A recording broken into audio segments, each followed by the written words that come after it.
Vraiment, si on doit revenir encore sur le PDCI, moi, je réitère encore mes propos. Le PDCI n'est pas crédible. Le PDCI même ne mérite même pas qu'on parle de lui.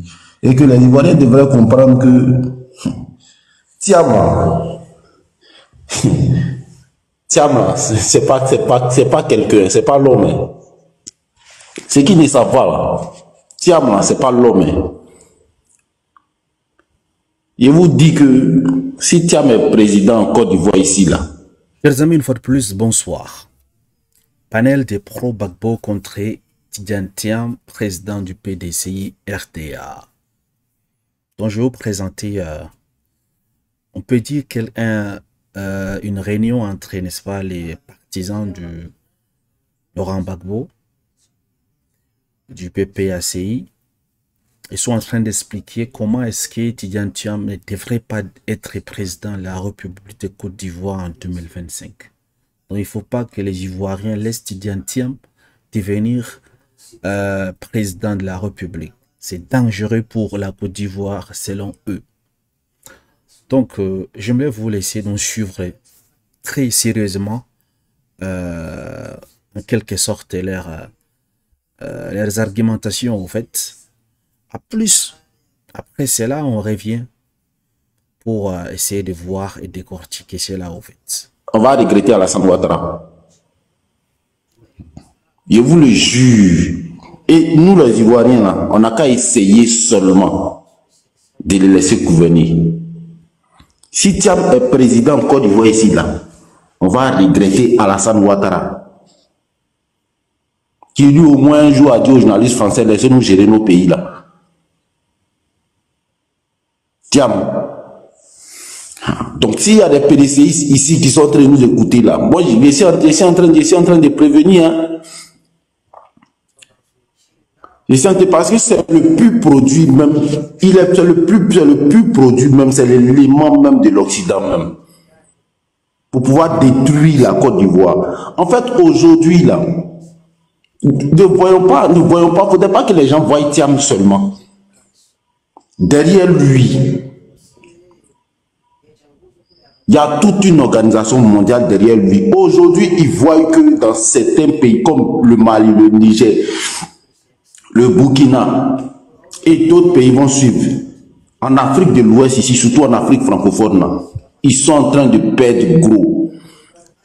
Et la Côte d'Ivoire, c'est un pays stratégique. La Côte d'Ivoire, là, regardez que les gens analysent bien le positionnement de la Côte d'Ivoire, d'abord sur la carte d'Afrique. La Côte d'Ivoire, là, en Afrique ici, là, je dirais même que moi-même, c'est le pays stratégique même pour l'Occident. Donc, ils sont prêts à tout. Ils sont prêts à tout pour avoir la Côte d'Ivoire. C'est pas pour rien que tous veulent venir installer aujourd'hui. Eux tous là, quand on les chasse partout là, ils veulent venir s'installer en Côte d'Ivoire. C'est pas pour rien. Et ici, au PPACI là, sachons une chose, c'est que le pouvoir actuel là, c'est-à-dire Alassane Ouattara là, le dégager au pouvoir ne doit pas être notre combat, notre seul combat. Mais empêcher Tidiane Thiam d'accéder au pouvoir, ça doit être aussi notre combat. Je vous le jure. Je vous le jure. Grand frère Souleymane Gbagbo Koné. Grand frère Gbagbo Koné. Oui. Il est là, grand frère, si tu m'entends là, moi sérieusement, j'aimerais, je ne sais pas comment faire pour entrer en contact avec toi. Mais sérieusement, je vais te parler. Surtout si c'est ce que je suis en train de dire là. Si on laisse Tidiane Thiam prendre la Côte d'Ivoire là, on a perdu notre pays, hein, sérieusement. Sérieusement. C'est-à-dire que le pouvoir Alassane Ouattara quitte les choses, et que Alassane Ouattara quitte le pouvoir ne doit pas être notre seul combat, mais que Tidiane Thiam, c'est-à-dire le combat même le plus truc même, qu'on doit mener le plus là, c'est que Tidiane Thiam ne soit pas président en Côte d'Ivoire ici. C'est que Tidiane Thiam ne soit pas président en Côte d'Ivoire. Même son frère qui est à Yamoussoukro, son grand frère qui est à Yamoussoukro le sait. Bien que lui aussi ne soit pas ivoirien, il le sait. Voilà. Donc que les gens du PDCI comprennent ça. Que les Diaoufoué là comprennent ça. et que nos jeunes qui sont en train de se faire enrôler, qui sont en train de se faire burner pour être chose, pour entrer au PDCI là, qu'ils comprennent ça. Tidjane Thiam n'est pas bien pour leur avenir. Il n'a rien à proposer, à la Côte d'Ivoire. Il n'a rien à proposer aux Ivoiriens. Il ne sait même pas comment est-ce que les Ivoiriens souffrent. Il ne sait même pas comment on souffre. Tu ne vas pas quitter de nulle part pour venir là, oui, pour dire que tu es candidat. Et puis déjà, tu te comportes comme si c'était le seul candidat, le candidat majoritaire. C'est voilà les comportements qui sont là, qui est là. Ils viennent pour se donner du crédit là. Ils vont venir faire croire aux gens que eux, ils sont majoritaires.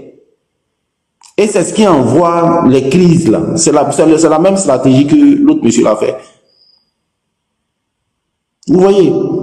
Et ce sont les candidats. Et puis à l'avènement, quand il y a Thiam sera au pouvoir, vous allez voir que même les jeunes PDCI, les Ivoiriens, certains Ivoiriens même qui vont épouser son idéologie là, vont devenir encore plus violents que ce qu'on appelle la mouton aujourd'hui là. Je crois bien que on est en train d'aller, on va voir. Si on a fait l'erreur de le laisser là, nous tous on va regretter ça. Donc c'est ça que je voulais jeter. Alors, chers amis, vous venez donc de suivre la réunion de Pro Gbagbo contre Tidjane Thiam, président du PDCI RDA. J'aimerais dire, je ne veux pas trop parler au fait, je veux juste donner un peu mon décryptage sur leur réunion au fait. La personne qui est en train de parler, son intervention est remplie pleine d'émotions. Vous voyez? Parce que selon son argumentation, c'est parce que Tidjane Thiam est soutenu par la France, par les Occidentaux, en fait. Mais je lui pose la question de savoir, depuis Houphouët-Boigny jusqu'à nos jours, même Gbagbo là, qui dit soutien, en fait, qui parmi eux ont été indépendants, qui n'ont pas travaillé avec ces Occidentaux, qui n'ont pas été les bras droits des Occidentaux. Tout récemment, l'histoire de Gbagbo, il a financé la campagne de Chirac. Il avait remis des millions de dollars à ces Blancs. Vous comprenez ici que la majorité des présidents d'Afrique francophone, je ne parle même pas uniquement de la Côte d'Ivoire, toute l'Afrique francophone en fait, que ce soit l'Afrique de l'Ouest ou l'Afrique centrale, c'est la même chose. Donc depuis Houphouët jusqu'à Alassane Ouattara, il n'y a personne qui n'a pas été un proxy de la France et des Occidentaux. Donc moi, si il se base uniquement sur cet argument, c'est faux en fait, parce que même Gbagbo est disqualifié dans ces cas-là. Donc c'est pour cela que j'ai dit, il parle avec émotion. En disant que Tidjane Thiam n'a rien à proposer aux jeunes, je ne pense pas. Est-ce qu'il a assisté au meeting de Tidjane Thiam? Est-ce qu'il a lu le programme de Tidjane Thiam? Est-ce qu'il a lu ça? C'est ça le souci. Parce que qu'est-ce que Gbagbo propose aux gens après 10 ans du pouvoir? Puisqu'il a déjà été au pouvoir, Laurent Gbagbo. Qu'est-ce qu'il a proposé aux jeunes? Qu'est-ce qu'il a proposé à la Côte d'Ivoire? Qu'est-ce qu'il a fait pour la Côte d'Ivoire? Et la deuxième chose dans son argumentation, qu'ils vont regretter s'ils laissent Tidjane Thiam prendre le pouvoir. Pourquoi est-ce qu'ils vont regretter? C'est ça le souci. Pourquoi est-ce que les Ivoiriens devront regretter? Pourquoi lui, il veut parler à la place des Ivoiriens? Pourquoi? Je pense que chaque personne qui a plus de 21 ans est apte à réfléchir. À partir de 18 ans, il sait ce qui est bien ou bien ce qui est mauvais pour lui, en fait. Donc moi, je pense que ce sont des argumentations qui ne tiennent pas. Si vous avez un parti politique digne de ce nom, vous avez un programme à offrir, présentez vos élections et présentez votre programme. Séduisez donc les votants, les Ivoiriens.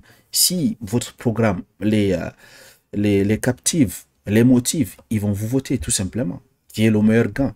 Mais venir faire une réunion, dire que on ne peut pas laisser telle personne devenir président de la République, moi je ne suis pas trop d'accord avec ça, parce que il n'y a aucune justification valable de ce qu'il a décrit, de tout ce qu'il a dit là. Aucune justification. Que la personne n'est pas ivoirienne d'origine, qui est ivoirienne d'origine en fait. Si vous voulez fouiller la vraie histoire de chaque personne, de chaque famille, vous trouverez que chaque personne peut être venue de quelque part. Voilà, Alassane Ouattara, que les gens ont insulté, c'est un Burkinabé, c'est un ceci, c'est un cela. Finalement, c'est lui qui est venu construire la Côte d'Ivoire. Les routes, là, partout dans le monde, je vous dis partout. On parle de la Côte d'Ivoire à cause de ces derniers développements, à cause de ces routes-là. Que toutes les entreprises viennent en Côte d'Ivoire actuellement pour s'implanter. Pourquoi? Parce qu'il y a cette paix et il y a ces développements. Que tu sois de PPACI, RDA, PDCI, j'en passe, peu importe le parti, RHDP de Alassane Ouattara, quel que soit le parti en fait, propose quelque chose aux Ivoiriens, présente ton programme et va aux élections. Quel le meilleur gagne tout simplement. Mais venir dire que telle personne ne mérite pas parce qu'il n'est pas ivoirien d'origine, parce qu'il travaille avec les Occidentaux, ce sont des arguments qui n'est pas acceptables. Parce qu'il n'y a aucun président, je vous dis, en Afrique francophone, excepté tout récemment, dernièrement, excepté peut-être le Niger, le Mali, le Burkina Faso, aucun président, je vous dis, travaille de façon indépendante. Aucun. Tout le monde travaille avec les Occidentaux. Et même ces présidents de l'AES là, ils travaillent avec les Russes et les Chinois. Ils travaillent avec eux. Ils ont besoin de ces gens-là. C'est comme ça, en fait. Donc, c'est pas un argument acceptable selon moi, en fait. Dites-moi qu'en pensez-vous de cela. Parce que c'est ce que j'entends d'après leur dire, en fait. Ils sont prêts à brûler la Côte d'Ivoire pour empêcher Tidjane Thiam de devenir président. Parce que il travaillerait avec les Occidentaux. Parce qu'il a dirigé une banque suisse. Parce qu'il est marié avec une blanche comme Alassane Ouattara. Donc ça, ce sont des arguments. Pour moi, c'est pas valable en fait. Il faut chercher autre chose.